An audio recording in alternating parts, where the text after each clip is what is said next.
Get started with our first property this afternoon. The first property we have is 1160-64 Martine Avenue in Plainfield. This is a really nice looking bi-level home. Let's go jump into our next page and see what we found. So the information we're going to give you guys is the information we find on old MLS records, current tax records, or anywhere we can source information from to give you the most relevant and important information. So according to what we found on this one, it's a single family home, 4 bedrooms and 2 baths. It's got a built-in garage, as you can see there, which is always a plus. And the taxes on this one are approximately $10,232 a year. Now this home, in good condition, it could sell for about $245,000. It is in a nicer section of Plainfield, so that's always a good thing. The repair budget on this one's approximately $45,000, give or take. And if you decide to rent a home of this size and in this location, you can get about $2,400 a month. Now, I do believe Jim drove this property, so he has some information on as far as the construction might go. Yeah. In this property, the exterior of the house, overall condition of the house was above average shape. The siding was in good condition, had new paint job. There was shutters, window trim, and the rake boards. There was new shutters and the rake boards and paints were all recently wrapped with aluminum. And the roof was in decent shape, and there was no other signs, visual signs of needed repair. This property, excuse me, when we look at a property that we're going to purchase on, we basically take the after repair value, and we look at, with good ideas, take 70% of that value and then minus out your construction cost.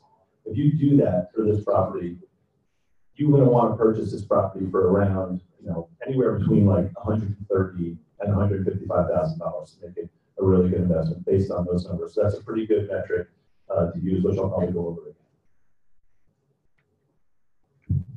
Our normal title representative is not here this afternoon, but Joe is going to give us some information on the title. This will help you guys get a leg up on most investors, because if you're prepared and you know what liens may be on the property, or you know about the mortgage history, it definitely gives you the advantage. So I'll let Joe talk on that. So looking at the data that I have here, there appears to be only a first mortgage, which is good. I can't tell what the balance of the mortgage is. But since there's only a first mortgage, you don't have to worry about a second mortgage.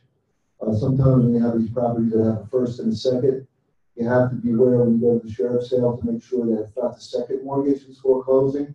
Because if you buy the second mortgage, you still take subject to the first mortgage. So you have to be careful and make sure that it's the first mortgage that is foreclosing and you're buying the property based upon that. Because if it's the first mortgage, then the second mortgage goes away during foreclosure. It basically is wiped out. So you don't have to worry about the second mortgage as long as the first mortgage is foreclosing. Now, as with all these properties, taxes are liens against the property. So the best bet for you to do is to call the tax collector prior to going to the sheriff's sale to make sure that the taxes have been paid or if there's any outstanding taxes. Because once you close or once you purchase the property, you're going to have to pay those taxes. And sometimes there's a tax sale certificate, someone bought the taxes, and there's interest of 18% per year accruing on whatever taxes they purchased. So I don't see any tax liens on here.